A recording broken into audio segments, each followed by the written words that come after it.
And we just hoping this thing is on. Um, Welcome to the Heartbeat of the Nation, the podcast where we delve deep into the issues that shape our democracy and our governance and our future. I am your host. My name is Paul Nuku, Okapatia General, the two-structured man with the medal on top. Vorna.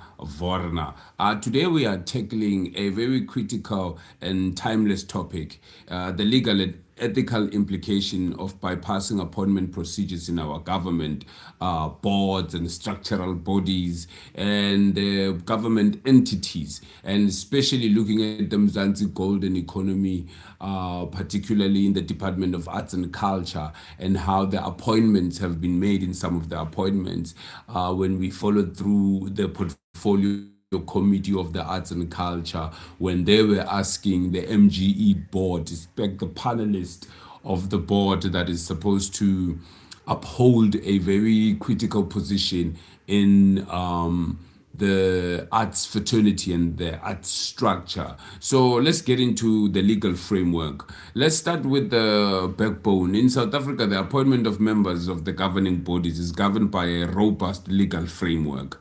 Legislations like the Public Service Act, the Public Financial Management Act, and various sectors law. These laws are set out to be clear and transparent procedures designed to promote fairness and diplomatic ways of meritocracy in for an example they often require. So the public advertisement to invite qualified candidate, open applications and nomination, clear critical for appointment, transparency in interviews and evaluations. These procedures are not just formalized or formalities. These are safeguarding to ensure that the appointments are based on merit, not political favors or corruption. And you must remember, yes, in the past days, what has happened was that an advertisement was out to invite people or to invite the public to nominate a candidate to sit in such board, in which the public did, and the public nominated particular people, and it was an open, clear nomination, and the criteria for appointment was out there, and interviews were conducted during those particular point in time, as one can remember. And in those interviews in which were conducted, few particular people were involved in making sure that the interviews are non-binary, they are not tribalist, they are formalized in terms of what an interview might look like, or an interview that needs to be carried out, in which they did, and to my surprise, to find out that the realities of bypassing the procedures, however it practically happened, and these procedures were not like open calls like that. So people got calls individually to be offered such a task, such a responsibility, such a leadership. So one minister calls and says, are you available? Can you be part of this board so that you can be able to I wouldn't know in which sense, in calling somebody and offering them a job, in return, what are you hoping for, and if they didn't even apply for that particular job as well, are these appointment made behind the doors without proper advertisement or merit-based selection? These are kind of action that undermines the very principles of law, are very mediocre in terms of the selected people in which they are now representing the department as well, and the minister as well, at this particular point in time, because it looks like it's just a phone call away for people to get appointments to be in this particular position. Or are these political interests dictating These appointment, one looks beyond the legalities, and it raises profound ethical concerns when we are looking at it, and it erodes public trust and compromises the integrity of the institution.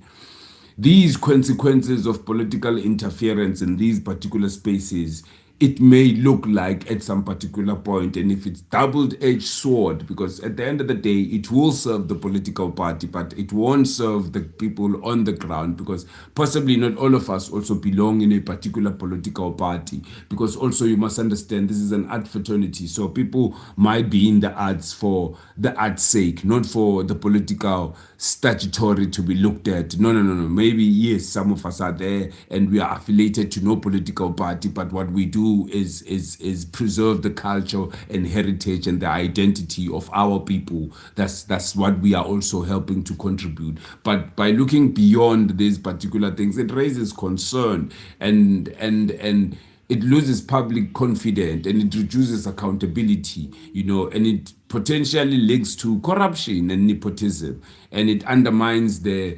meritocracy and competence of this department that we are looking at. And this not only harms and it affects the institution, but it also weakens the fabric of our democracy, because now we looking at somebody and who needs to lead the democratical times in this democratical era in a democratical way, and this is how you decide to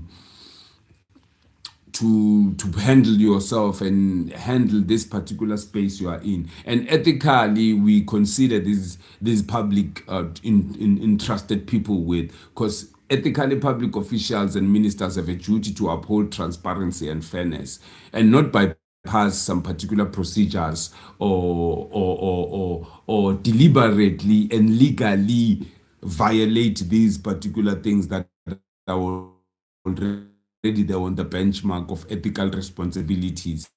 It sends a very blurry message, and it rules out and it bends out broken. And if the rules are banned and broken, it serves only a political end of this particular end of conversation, and it's very dangerous in the democratical times, because it seems like it will be legit, but it won't be legit, because the public deserve appointment based on merit, transparency, and fairness. Anything that has to do that is bypassing the procedure, not legally appointed, and we should appoint people that already possibly we are going, okay, this one can be able to represent, and when we call them in that merit. Yes, they will be qualified. I wouldn't mind that, but did people apply for this particular job? Did they go through these procedures so that they can be able to be appointed? And you, as a minister sitting somewhere and having all these papers in front of you, you knew who are the right people to be chosen that will make the job, will do a diligent job.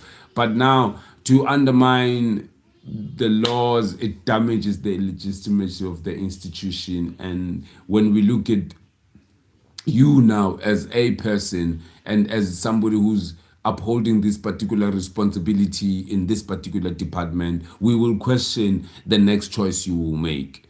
So what to take on this message and this illegal framework to exist without protecting us all? And these laws exist because they need to really do that, protect us all, make sure that we are all in bind, because nobody is above the law.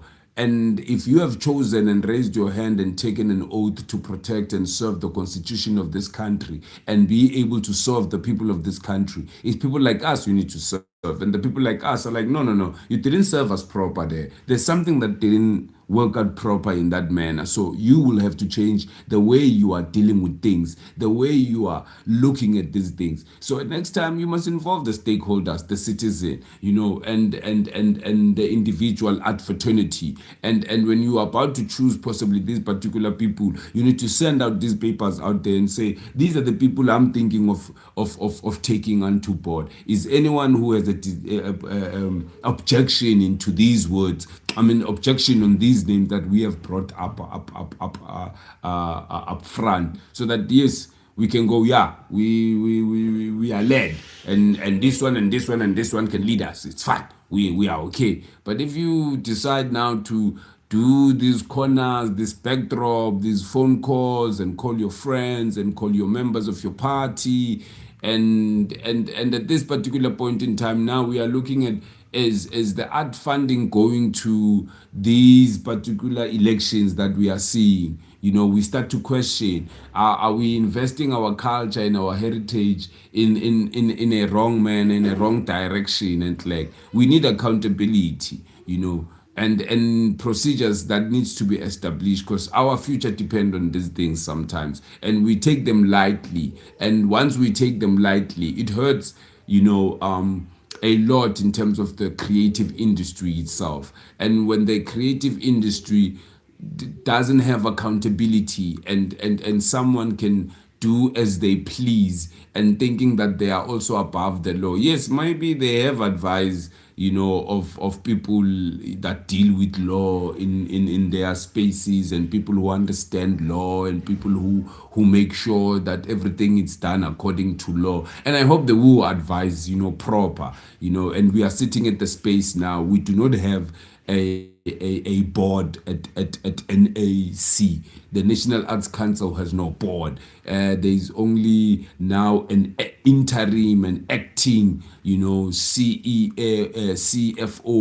and an acting chairman of the board. I think the name was released yesterday. I need to go check it out to see who's his one man, and when he's one man, and obviously on the ground, we are hoping that he gets, to select a team, and to make sure that his team is enlightened proper, that the panel who, have been awaiting with proposal results, and the outcomes of the 2026-2027 National Arts Council funding can be out, because those results haven't been out, and we're still waiting for two outcomes to be out in the National Arts Council. The first one is the National Arts Council annual funding, yearly vele vele, which it's funding deadline was there February 25 or 28, if I'm not mistakenly.